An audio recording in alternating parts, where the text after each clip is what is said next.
Hermanos, vamos a encomendarnos al Señor en oración y vamos a dar inicio a nuestro estudio dominical de hoy.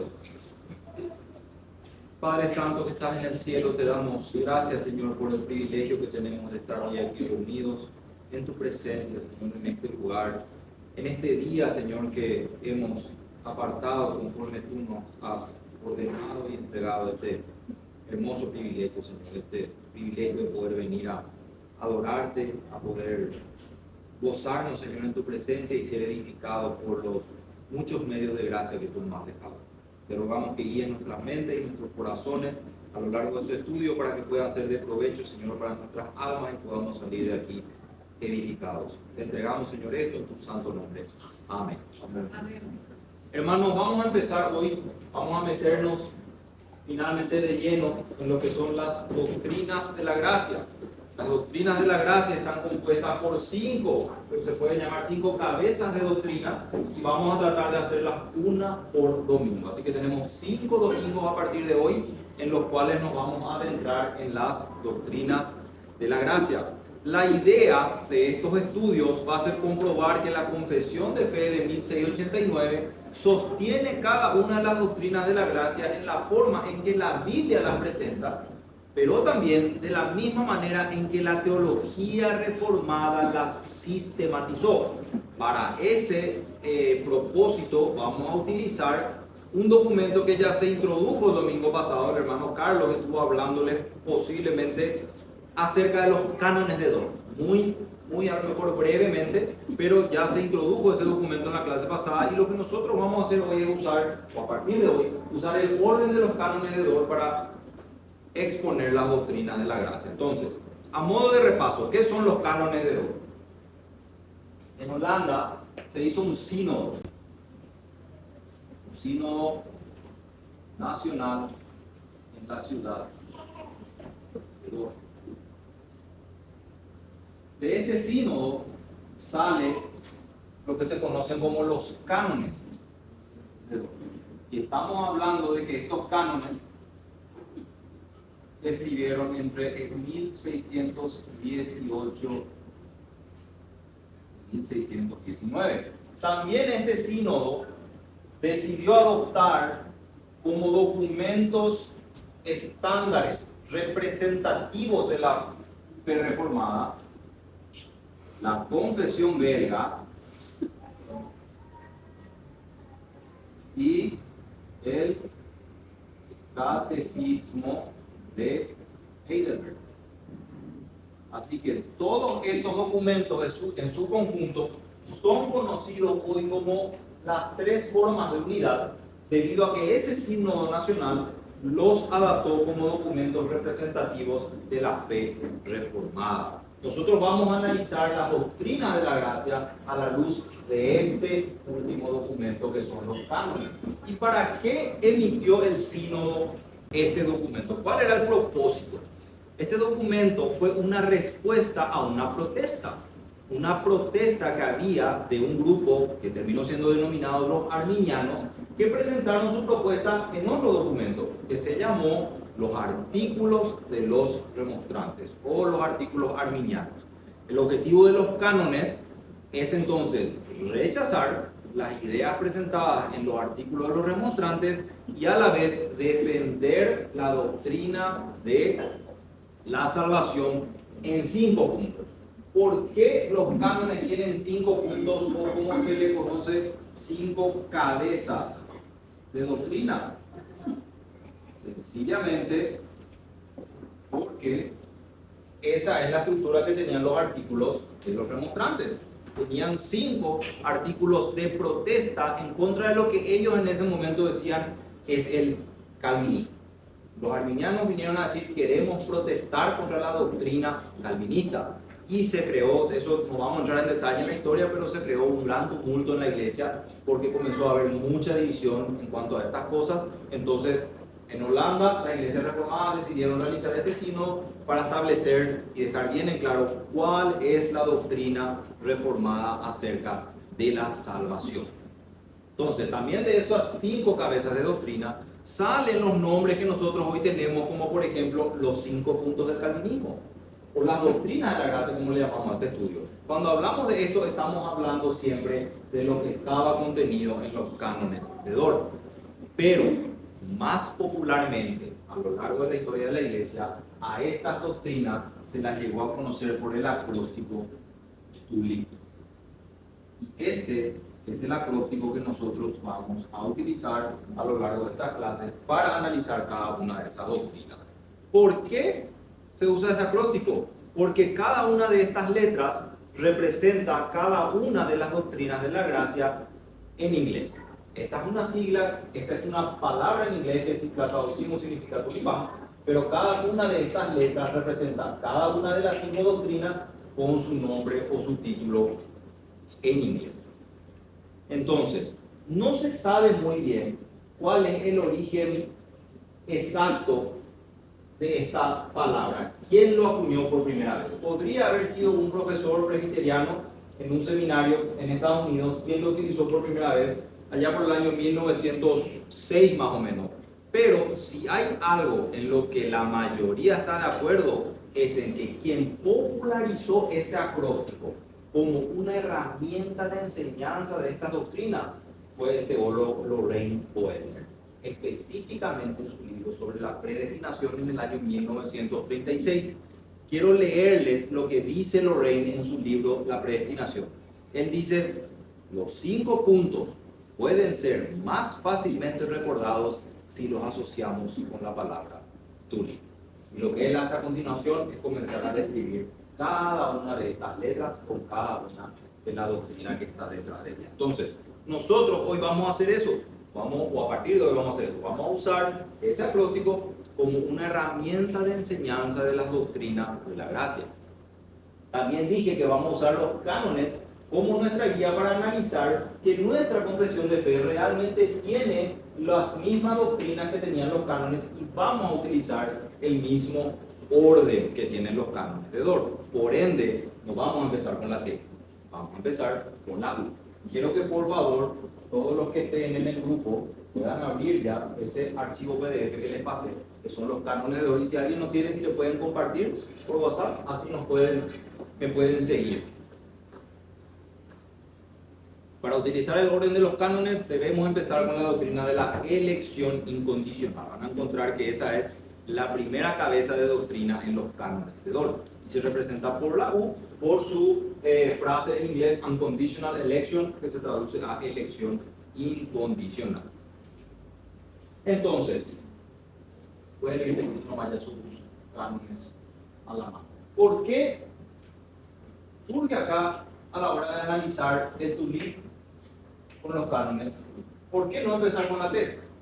¿Por qué los cánones empezaron con la U? Y quiero proponerles 2 motivos que podrían ser muy válidos.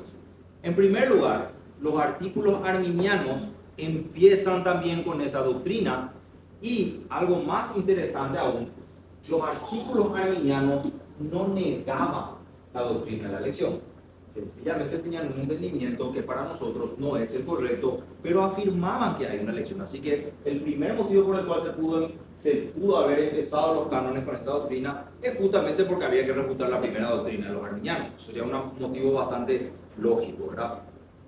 Sin embargo, otro motivo también que yo creo que es muy válido para empezar los cánones con la doctrina de la elección es que la elección era el tema central en el debate del sínodo. Y si se analizan escritos y conferencias de la época que rondan al conflicto y a la discusión que había en el momento, siempre encontramos a la doctrina de la elección como el tema central de todos esos escritos. Entonces, una vez que nosotros vayamos avanzando estos domingos, vayamos viendo las otras doctrinas detrás de la T, de la L, de la I y de la P, lo que vamos a darnos cuenta, hermanos, es que esos otros puntos de doctrina abordan asuntos que son auxiliares a la doctrina de la predestinación. En el centro de todo está siempre la elección de Dios. Ese era el caracú del debate de ese momento, y por eso era apropiado empezar con esta doctrina, establecerla primero y luego continuar con el resto de doctrina. Entonces, también yo les pasé en el grupo lo que dice el artículo 1 de los arminianos, que se titula acerca de la elección. quiero empezar leyendo esto para que veamos lo que ellos entienden por la elección. Dice su artículo 1, que Dios, por un propósito eterno e inmutable en Jesucristo, su Hijo, antes de la fundación del mundo, ha determinado de la raza caída, pecaminosa de los hombres, salvar en Cristo, por causa de Cristo y a través de Cristo, aquellos que por la gracia del Santo Espíritu creerán en este su Hijo Jesús y perseverarán en esta fe y obediencia de fe por esta gracia hasta el fin. Y por otra parte, dejar a los incorregibles e incrédulos en el pecado bajo la ira y condenarlos como alienados de Cristo, según la palabra del Evangelio en Juan 3:36, que dice: el que cree en el Hijo tiene vida eterna, y el que no crea en el Hijo no verá la vida, sino que la ira de Dios permanece en él, y según otros pasajes de la Escritura. Ese es el artículo 1 con el que inician los artículos arminianos. Yo quiero resaltar acá dos frases del artículo 1 de los arminianos. Voy a poner acá artículo 1, remonstrancia. Dicen ellos, por un lado, que Dios, y esta frase es importante, ha determinado. Y también dice que ha determinado aquellos que han de creer. Es muy importante que nosotros prestemos atención a estas dos frases que realmente tienen tres ideas incluidas ahí. Porque ellos reconocen que hay un decreto de Dios en cuanto a la elección de personas para salvación. No hubiesen usado la palabra Dios ha determinado, sino consideraban de que hay un decreto. Y dicen que es Dios quien ha determinado. Así que la idea de que hay un decreto de la elección está clara en los artículos arminianos. También está claro que ese decreto no es acerca de todas las personas. Por eso encontramos esta palabra. Aquellos que hay un grupo de personas que Dios ha decretado que se salvarán. Hasta ahí estamos de acuerdo con los arminianos. Hay un decreto de Dios y ese decreto no se aplica a toda la humanidad, se aplica solo a un grupo de personas. La gran diferencia entre nosotros y ellos está en esta palabra, en aquellos que han de creer. ¿Por qué? Porque esto es lo que nosotros vamos a entender enseguida, que se llama una convicción. Y esto hace que la doctrina de los arminianos sea la de una elección condicional y la de la doctrina reformada es incondicional. Es decir, ¿qué es lo que ellos creen en resumen? Que Dios escoge para salvación solo a algunas personas, pero en base a su conocimiento anticipado, en base al conocimiento anticipado de Dios, de quienes habían de creer en Él. Dios decreta que algunas personas serán salvas, pero en base a su conocimiento. ¿Conocimiento de qué? Conocimiento de aquellas personas que habían de creer en Él. Eso se llama una elección condicional, y voy a explicar un poquito más adelante cómo se desarrolla esta idea, pero la doctrina reformada de la elección es incondicional, es decir, Dios ha decretado que un número específico de personas se salvarán, no por una razón encontrada en el hombre, sino por la gracia y la bondad de Dios. Entonces, lo que quiero hacer ahora es, a través de 6 puntos, mirar lo que dicen los cánones acerca de la doctrina de la elección y también nuestra confesión. Pueden ir abriendo en el capítulo 3 sus confesiones, que es el capítulo que vamos a analizar. 6 puntos sobre la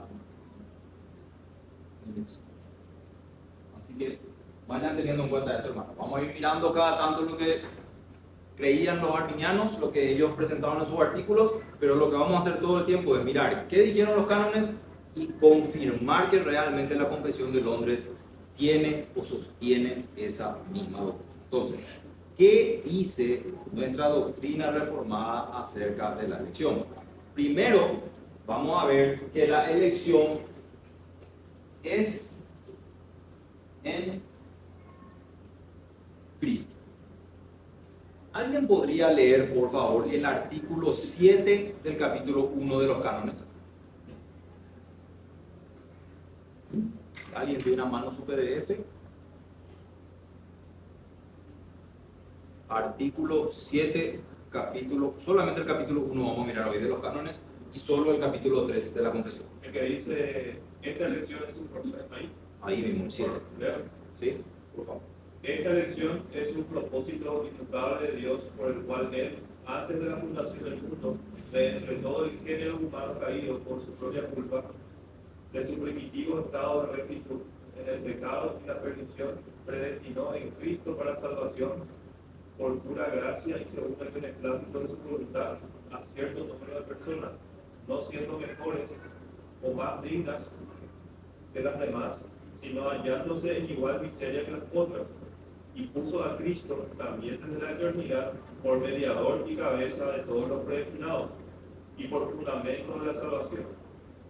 Y a fin de que fueran hechos salvos por Cristo, Dios decidió también dárselos a Él, llamarlos y atraerlos poderosamente a su comunión por medio de su palabra y Espíritu Santo, por lo que es lo mismo, dotarles de la verdadera fe en Cristo, justificarlos, santificarlos y finalmente guardándolos poderosamente en la comunión de su Hijo, glorificarlos en prueba de su misericordia y para alabanza de las riquezas de su gracia soberana, conforme está escrito, según nos escogió en él antes de la fundación del mundo, para que fuéramos santos y sin mancha delante de él, en amor habiéndonos predestinados para ser adoptados hijos suyos por medio de Jesucristo, según el puro afecto de su voluntad, para alabanza de su gloria, de la gloria de su gracia, con la cual nos hizo aceptos en el amado.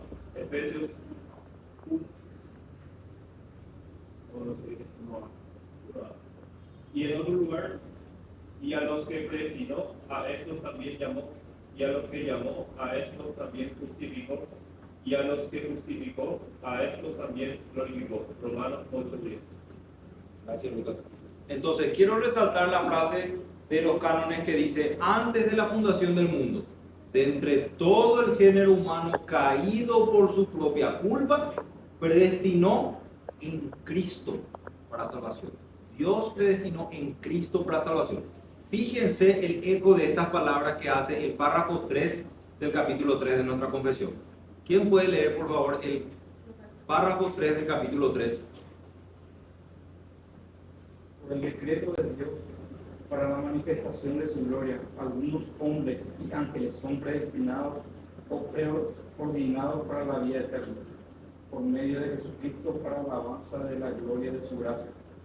A otros se les deja actuar en sus pecados para su justa condenación, para la alabanza de la gloria de su justicia.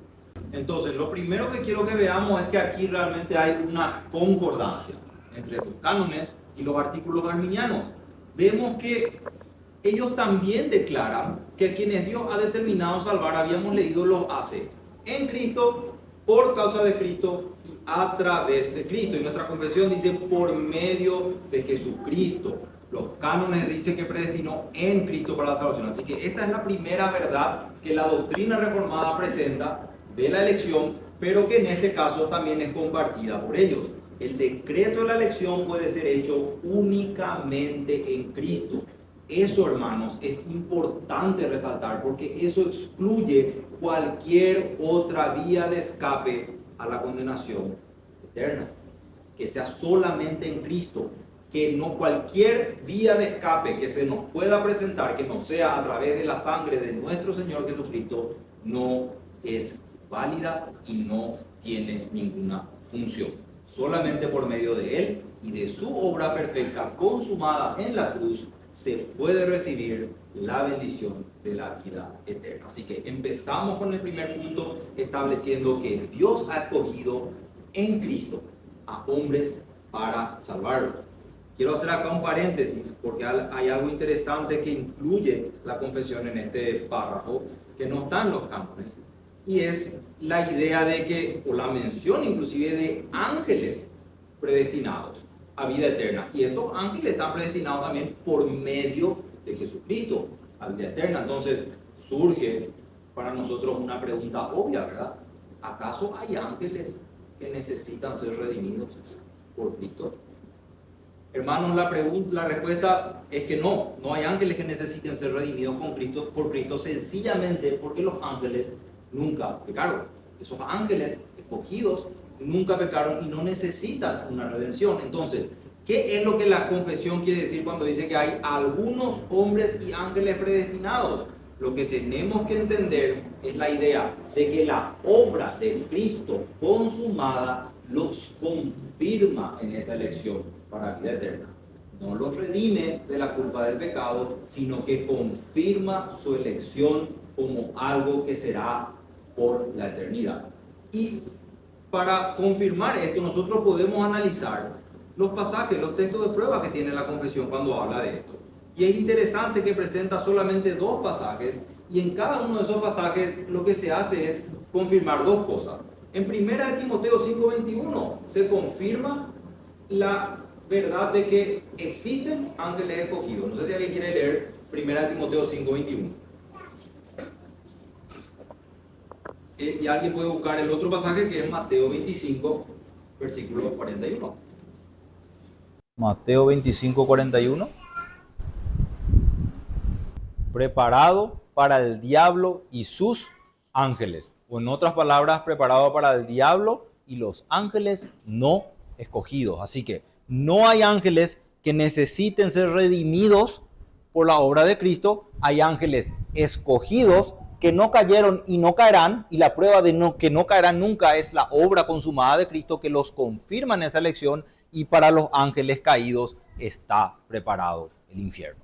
El infierno ha sido preparado para el diablo y sus ángeles caídos. Entonces, cuando nosotros leemos que también por medio de Jesucristo los ángeles han sido predestinados, debemos entenderlo a la luz de una confirmación de ese decreto, una confirmación de esa elección, y no como una redención por la culpa del pecado para ellos. Más adelante no es el tema de hoy, pero si analizamos todo el capítulo 3, que no tenemos tiempo de hacer hoy, se van a dar cuenta que hay un momento en el que la confesión ya saca la palabra de ángeles y comienza a hablar de la redención solamente para la humanidad, porque la redención no es para los ángeles, es simplemente la confirmación. En cuanto a esa doctrina de la confirmación por medio de Cristo de los ángeles, tenemos, de acuerdo a la mayoría de teólogos a quienes más consultamos y respetamos, desde Juan Calvino y William Ames hasta Owen, Benjamin Keach, Matthew Poole, Richard Barcellos y James Renihan. Así que, para que ustedes sepan, esta es una doctrina ampliamente reconocida y aceptada por todos estos teólogos reformados. Y quiero hacer una última aclaración sobre la última parte del párrafo 3 del capítulo 3. Porque aquí la confesión lo que hace es presentar también un balance adecuado en cuanto a cómo acercarnos a esta doctrina de la elección.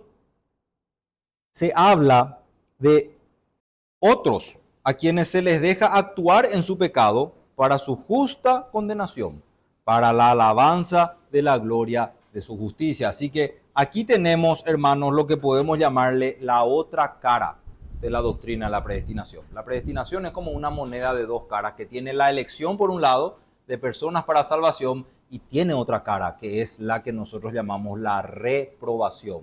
Aquellos a quienes Dios no ha elegido para salvación y los ha pasado por alto. Esos son los réprobos, y esa es la doctrina que la confesión también aquí claramente presenta, la doctrina de la reprobación, que es parte de la doctrina de la predestinación. La reprobación es el acto por el cual Dios pasa de largo o pasa por alto a pecadores, dejándolos en su pecado y ante la justa condenación que sus pecados merecen. Entonces, hay una idea central detrás de este párrafo, y es que la justicia de Dios en todo momento requiere satisfacción. La justicia de Dios debe ser satisfecha.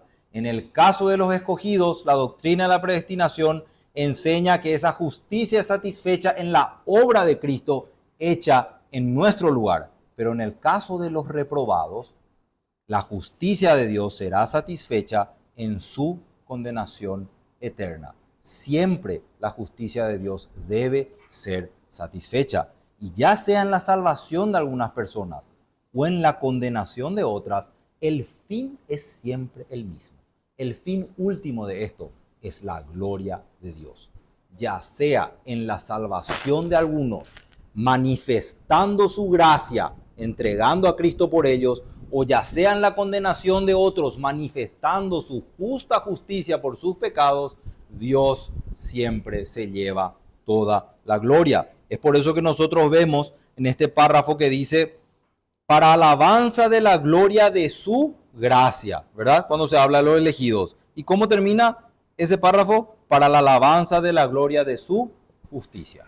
Así que la magnificencia de la misericordia de Dios se ve en aquellos que fueron elegidos para salvación, y la magnificencia de la gloria de la justicia de Dios también se verá en aquellos que van a ser condenados por la eternidad por su pecado. Entonces, vamos a pasar al segundo punto. Nuestro segundo punto de estos 6, en cuanto a la elección, vamos a seguir en el capítulo 3, es que la elección es producto únicamente de la gracia de Dios. Vamos a seguir analizando el artículo 7 de los cánones, pero ya no les voy a pedir que lean de vuelta. Sencillamente quiero llevar sus atenciones a lo que dice. Los cánones dicen, predestinó en Cristo para salvación por pura gracia y según el beneplácito de su voluntad. Agrega también, no siendo, está hablando de los elegidos, no siendo mejores o más dignas que las demás, sino hallándose en igual miseria que las otras. Quiero saber si alguien por favor puede leer el artículo 5, párrafo 5 del capítulo 3 de nuestra confesión, para ver cómo se encuentra ahí esa doctrina. Aquellos de entre la humanidad que están predestinados para vida, Dios antes de la fundación del mundo, conforme a su propósito eterno e inmutable, conforme al consejo secreto y beneplácito de su voluntad, los ha escogido en Cristo para gloria eterna, solo por su libre y gratuita gracia y amor, sin que ninguna otra cosa en la criatura como condición o causa lo moviera a ello.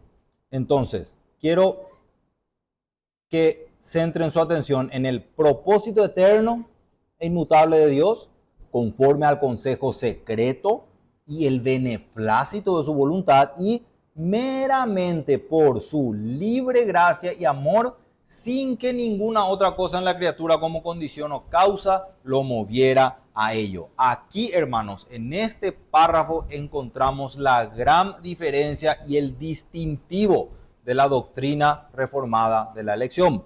Esta es la gran diferencia que hay entre los arminianos y nosotros, que los pecadores reciben el don de la salvación solamente por gracia. ¿Se recuerdan que nosotros veníamos estudiando primero?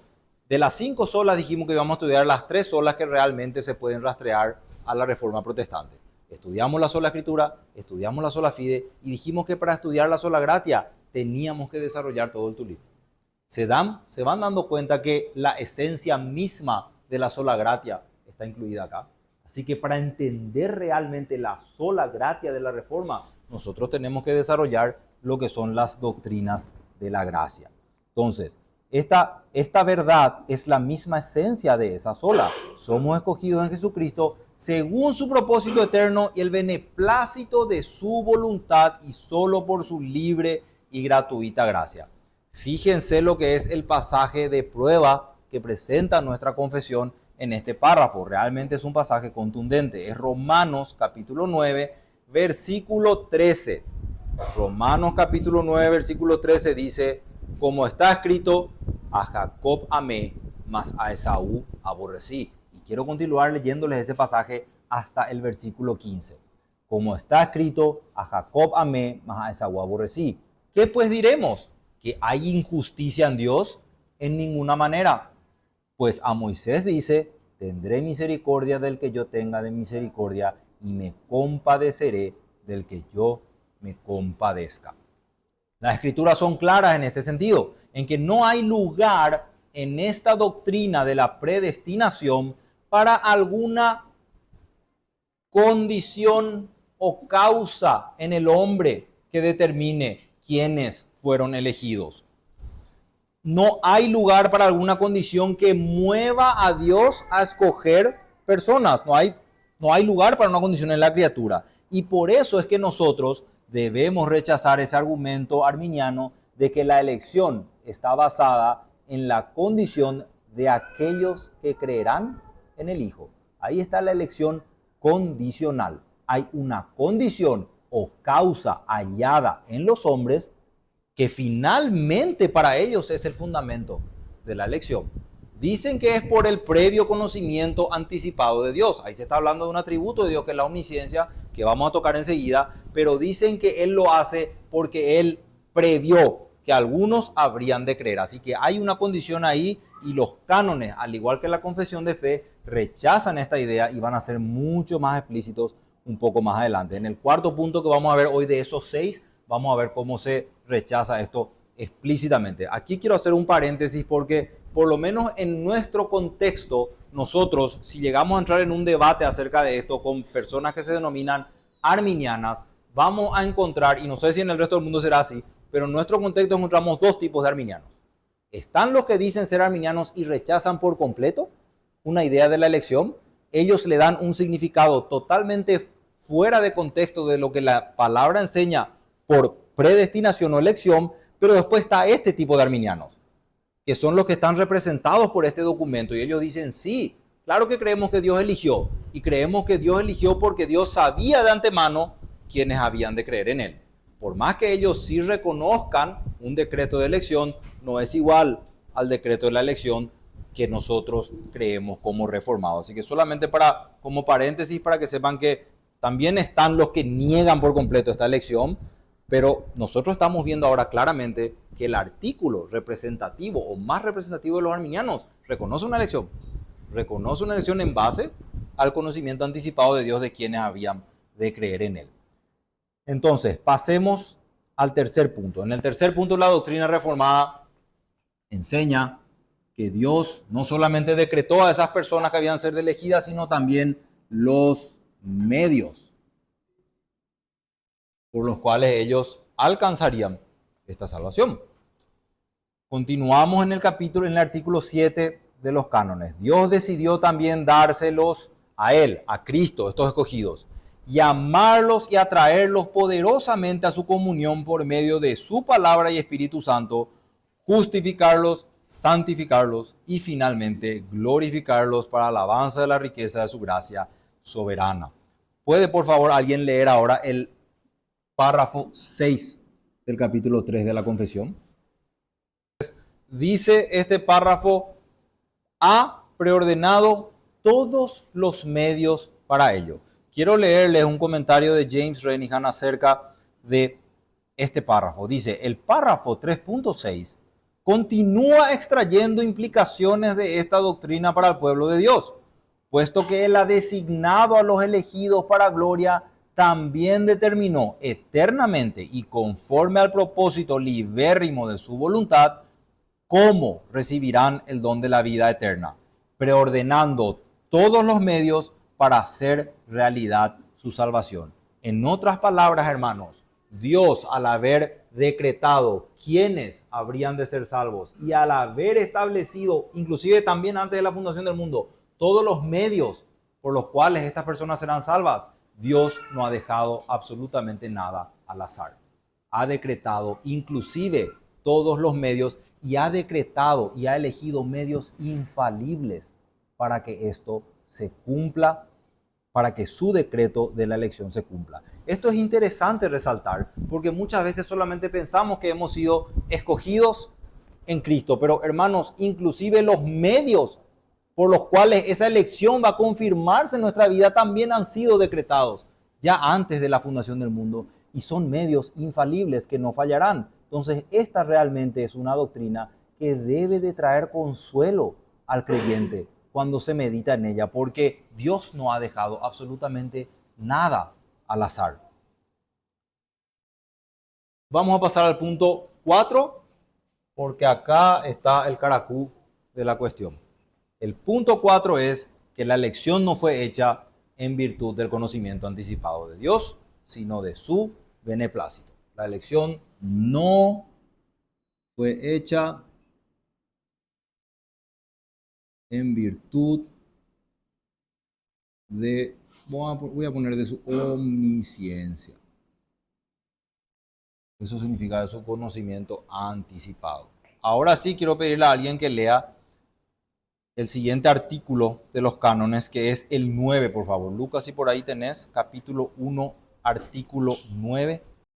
Esta misma elección fue hecha no en virtud de prever la fe y la obediencia a la fe, la santidad o alguna otra buena calidad o actitud, como causa o condición previamente requeridas en el hombre que habría de ser elegido, sino para la fe y la obediencia a la fe, para la santidad, etc. Por consiguiente, la elección es la fuente de todo bien salvador, de la que proceden la fe, la santidad y otros dones salvíficos, y, finalmente, la vida eterna misma, conforme al testimonio del apóstol, según nos escogió en él antes de la fundación del mundo. No porque éramos, sino para que fuésemos santos y sin mancha delante de él. Efesios 1:4. Hasta ahí nomás. Párrafo 2 del capítulo 3 de la confesión, por favor, si alguien puede leer. Dios sabe todo lo que podría o puede llegar a suceder en todas las condiciones que se puedan suponer. Aún así, nada ha decretado porque lo previera como futuro o como aquello que llegaría a suceder en tales condiciones. Aquí que vemos, podemos ver que en este punto los cánones, al igual que la Confesión de Londres, refutan explícitamente la doctrina arminiana de que la elección tenga su fundamento en un conocimiento anticipado de Dios. A mí me parece maravilloso lo que hace el párrafo de la confesión acá, porque aparte de refutar de que la elección tenga su fundamento en el conocimiento anticipado de Dios, se cuida de que no pueda ser acusada de negar la omnisciencia de Dios. Y lo que hace primeramente es reconocer, nosotros reconocemos este atributo en Dios. Dios sabe todo lo que pudiera o puede pasar en todas las condiciones que se puedan suponer. Esa es una muy buena definición de la omnisciencia de Dios. A veces nosotros pensamos que la omnisciencia de Dios es que Dios sabe todo lo que va a suceder. Pero es mucho más que eso, hermanos. Dios conoce todas las probabilidades de todo lo que podría llegar a suceder. Inclusive si hay un número infinito de cosas que nunca van a suceder, Él las conoce.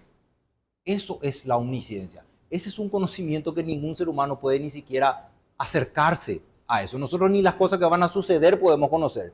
Él conoce un infinito número de cosas que nunca van a suceder. O sea, es algo realmente maravilloso, es algo, un misterio realmente cómo Dios puede hacer eso, pero por eso Él es Dios, ¿verdad? Justamente es un atributo que en el capítulo 2 de la confesión ya se desarrolla, pero en este capítulo del decreto, y para refutar esa idea de que la elección esté basada en el conocimiento anticipado de Dios, los autores de la confesión deciden volver a afirmar que creemos en la omnisciencia. Sin embargo, agregan, nada ha decretado porque lo previera como futuro o como aquello que habría de suceder. Entonces, Dios tiene ese conocimiento, Él es omnisciente porque Él es quien ha decretado todas las cosas que ocurrirán. Debemos entender, lo que hay que sacar de esto es que Dios, ese conocimiento de Dios no puede preceder ni informar al decreto. El conocimiento anticipado de Dios no informa ni antecede al decreto. Dios ha decretado quiénes serán salvos y claro que Él sabe quiénes habrían de creer en Él, pero los ha elegido por el beneplácito de su voluntad, no porque Él sabía que habían de creer en Él. Él lo ha decretado y por supuesto que Él sabe quiénes habrían de creer en Él. Entonces es sumamente interesante cómo la confesión establece esta diferencia. Y aquí está realmente el caracú, ¿verdad? Aquí está la refutación de que en la elección incondicional, esta condición no es una condición que informe al decreto. No es una condición que se utilice para que Dios decrete, ok, serán salvos aquellos que habrían de creer. No, de la humanidad caída, Dios escogió un número de personas que habrían de salvarse. Él sabe porque es omnisciente, que esas personas van a creer en Él. Y no solamente ha ordenado que ellas se salven, sino que ha ordenado los medios para asegurarse de que esa salvación se cumpla. Pasemos entonces a nuestro quinto punto de la doctrina reformada, que es que la elección es inalterable. Ese número de personas, vamos a ver ahora, es algo que Dios ha decretado, inalterable, y no puede cambiar.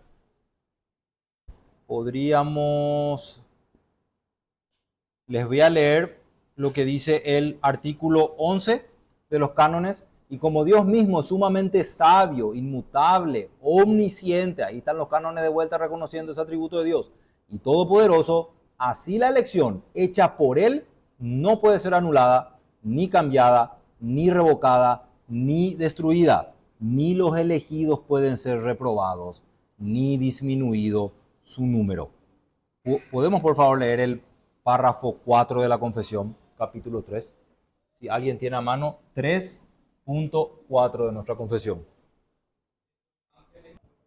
Así que ahí es bastante directo el párrafo de la confesión, ¿verdad? Aquí se va a incluir también a los ángeles, porque se está hablando específicamente de un número inalterable. No hay ángeles en el cielo que puedan caer. No hay ángeles reprobados que van a ser redimidos por el sacrificio de Cristo. Ese número es inalterable y se aplica lo mismo para aquellos hombres que han sido escogidos antes de la fundación del mundo. Ese número no puede ser alterado, no aumenta ni disminuye. Y por último, en sexto lugar, la doctrina reformada de la elección es una doctrina que debe llevar al creyente a adorar a Dios por su bondad inmerecida. Nos lleva a adorar a Dios por su bondad inmerecida. Les leo lo que dice el artículo, resumidamente nomás, el artículo 13 del capítulo 1 de los cánones. Dice: del sentimiento interno y de la certidumbre de esta elección toman diariamente los hijos de Dios mayor motivo para humillarse ante Él, adorar la profundidad de su misericordia, purificarse a sí mismos y por su parte amarle ardientemente a Él, que de modo tan eminente los amó a ellos primero. Qué lindo el artículo de los cánones, ¿verdad? Y si alguien puede por favor ayudarme leyendo el párrafo 7 de la confesión, capítulo 3, 3.7.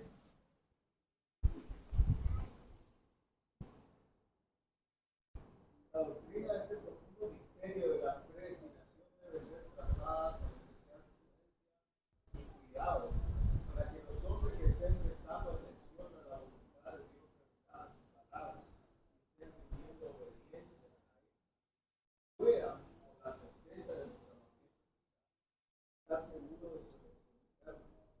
Así, esta doctrina proporcionará motivo de alabanza, reverencia y admiración a Dios, de humildad, diligencia y abundante consuelo para todos los que sinceramente obedecen. ¿Qué encontramos, hermanos, en el último párrafo de este capítulo? Encontramos unas aplicaciones sumamente prácticas para quienes reciban esta doctrina del decreto. Y encontramos dos cosas en esas aplicaciones. En primer lugar, y al inicio del párrafo, encontramos una advertencia. El párrafo inicia diciendo que esta doctrina es un profundo misterio. Vemos por un lado esta advertencia y vamos a hablar después también del consuelo. ¿Por qué una advertencia? Porque a pesar de que esta sea una doctrina fundamental, y cuando digo que es una doctrina fundamental, estoy hablando de la estructura de la confesión. Los primeros 6 capítulos de la confesión establecen la estructura sobre la cual se va a edificar el resto de las doctrinas de la confesión. Y estamos en el capítulo 3 del decreto de Dios. Así que esta es una doctrina fundamental para nosotros como bautistas reformados en nuestra confesión. Sin embargo, se nos advierte que esta doctrina es un profundo misterio. Entonces, ¿cuáles son los peligros que nosotros corremos al acercarnos a esta doctrina? Por un lado, es un peligro rechazarla. ¿Por qué? Porque esta es la voluntad de Dios revelada en su palabra. Rechazarla es realmente un peligro para nosotros, pero el otro extremo también es un peligro. Explorar o inquirir en aquellas cosas que no han sido reveladas también es un peligro. Esta doctrina ha sido revelada suficientemente como para que la aceptemos, pero sigue siendo un profundo misterio. Y no debemos tratar de responder a preguntas que la Biblia no responde.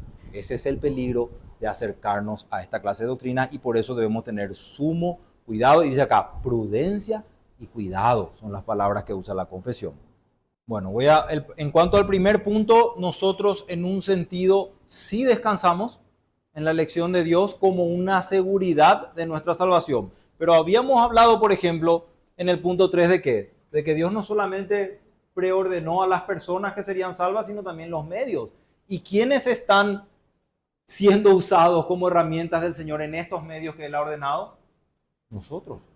Aquellos que fuimos elegidos, aquellos que ya somos salvados, estamos siendo usados como herramientas y eso debería de traernos una felicidad inmensa. El Señor decidió seguir usándonos a nosotros para cumplir su decreto en todas aquellas personas que habrían de creer. Por eso no dejamos de predicar y porque es un mandato también en la palabra de Dios que sigamos predicando el Evangelio.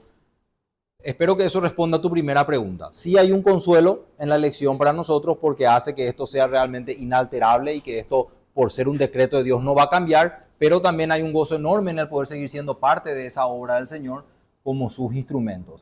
Y en segundo lugar, ese pasaje específicamente que vos mencionás, ahí hay que entrar en un tema un poco más complejo que es entender la diferencia entre la voluntad revelada de Dios, lo que Dios ha revelado y el decreto eterno de Dios. Y esas dos cosas tienen que estar en línea sin que una contradiga a la otra. En ese pasaje cuando Dios dice que Dios quiere que todos se salven, no está diciendo que por eso Él escogió a todos. No es lo mismo, de hecho estaría totalmente en contradicción con aquellos pasajes que dice que escogió solamente a algunos. Así que darle esa interpretación a ese pasaje, ¿por qué sería fuera de contexto? Porque se contradeciría directamente con aquellos pasajes que dice que Dios escogió solamente a algunos para salvación. Entonces, de entrada, no puede ser esa la interpretación correcta. Estaría contradiciendo otros pasajes. Cuando Dios dice eso, no está diciendo que Él quiere que todos se salven y por eso va a elegir a todos para salvación. Sencillamente es como la voluntad revelada de Dios en su palabra de que Él desea que todos se salven, pero Él ha escogido a algunos para salvación y ha dejado a otros en su pecado, reprobados. ¿Se entiende? Así que vamos a cerrar ahí por cuestiones de tiempo, hermanos.